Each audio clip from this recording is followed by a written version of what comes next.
everyone. This is a video on Unit 3, which is on factoring. We're in Lesson 2, factoring trinomials when the coefficient in front of x squared is 1. So you should have your notepad out watching this video. These are going to be the examples from Lesson 2 in the notepad. So if you read the top part of the notes, then this video will make more sense. So please pause the video and read those notes if you hadn't done so already. So the first example is x squared plus 8x plus 7. So when looking at this example, you've seen in the notes that this is going to factor into two binomials. So when it factors into two binomials, I'm going to try to color code everything. This x squared comes from the piece of this times this. So what will give me x squared when I multiply that? And there's only one answer to that, and it's x times x. So x times x would give me x squared. Then the next piece that you have to look at is the 7. So the 7 comes from that place and that place. So what multiplies to be, now this is the important part, a positive 7. So the numbers that multiply to be a 7 are 1 and 7. So 1 and 7 go there. And then I have to determine the signs. So the signs could be, I could put two positives, because a positive 1 times a positive 7 would give me 7. I could also put x minus 1 times x minus 7, because negative 1 times a negative 7 would give me positive 7. So those are the only two options for this. And if neither one of these work, then it's not factorable. So there's no other numbers that are whole that multiply to be 7.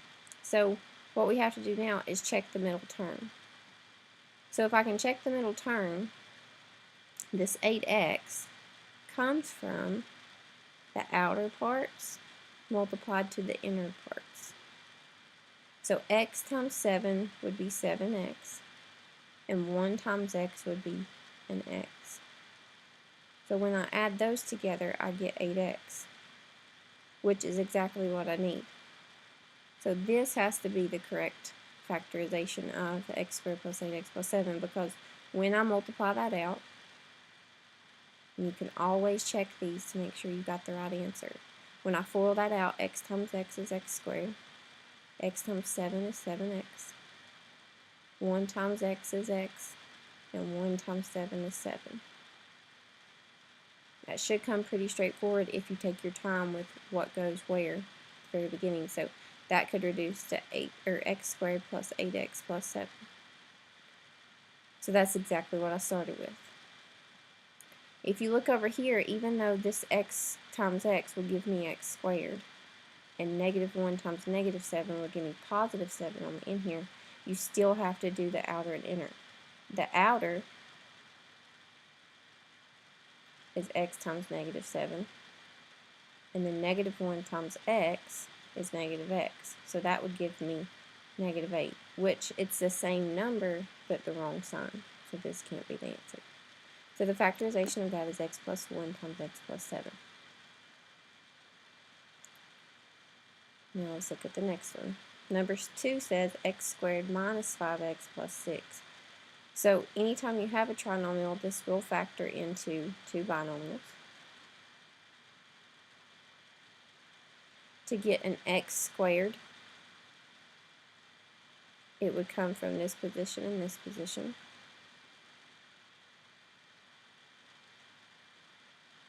And to get a 6, I need to put something here and here.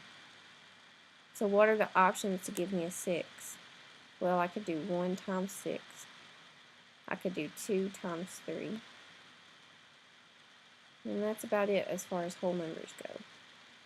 So when I'm putting them in these positions, I have to think that I have to get a positive 6. So how would I get a positive 6?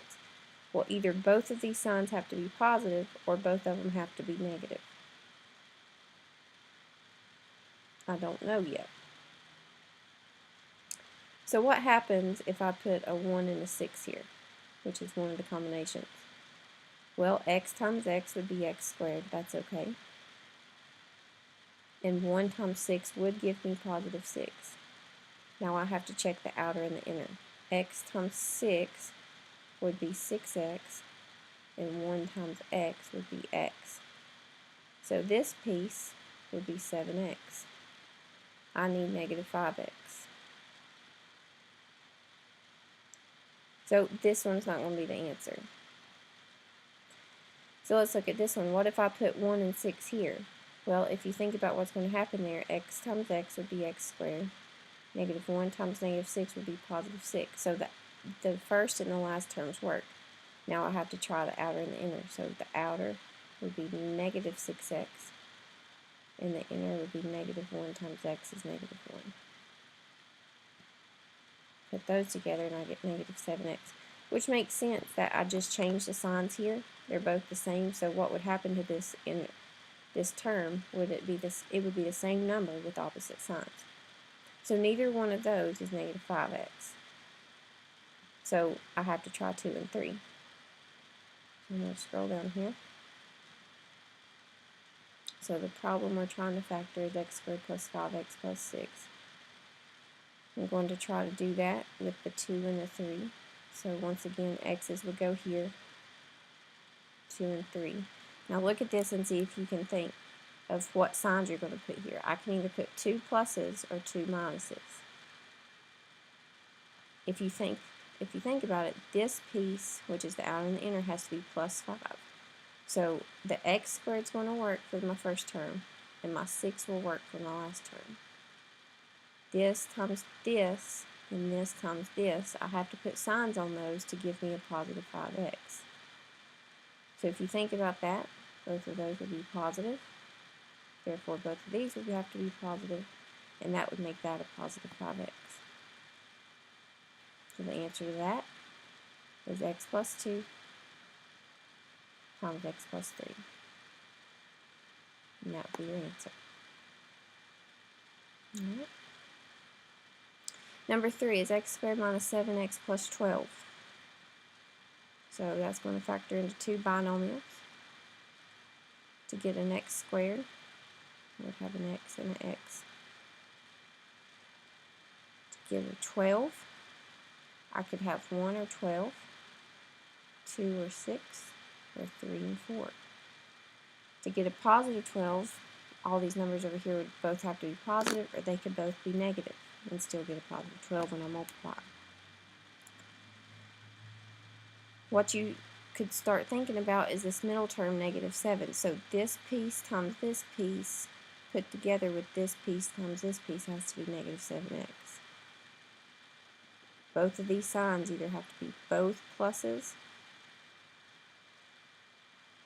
or I could have both minuses. So some of you will be able to do this in your head eventually,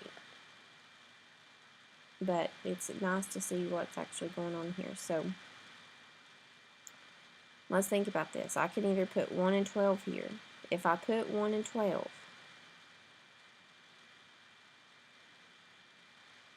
then what's going to happen is x times x would be x squared.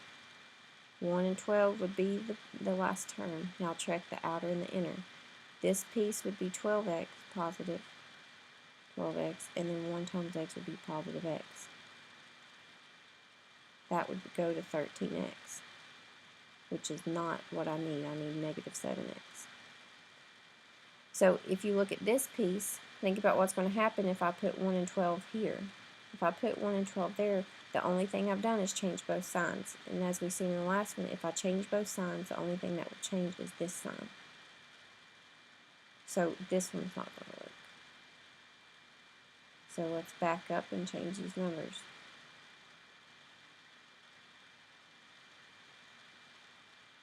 So what if I try a 2 and a 6?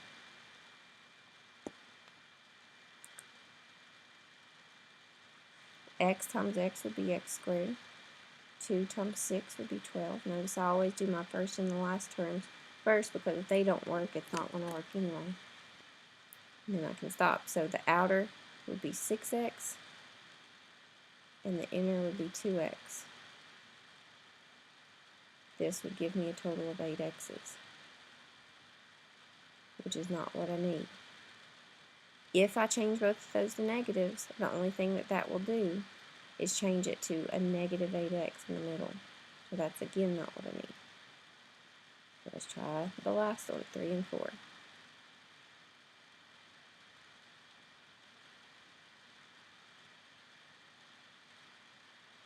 So if I put 3 and 4 there,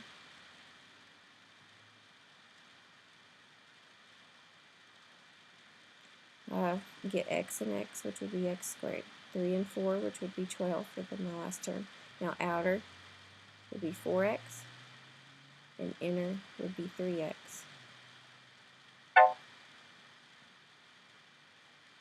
This piece would go to 7x, which is not what I need. I need a negative 7x.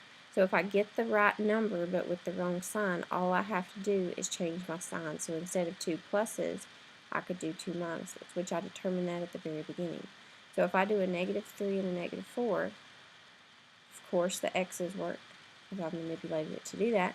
Negative 3 times negative 4 would give me 12 at the end. My outer would be negative 4x. My inner would be negative 3x, which would be negative 7x, which is what I need. So this is the factored version. Click on the next video to watch the rest of the lessons.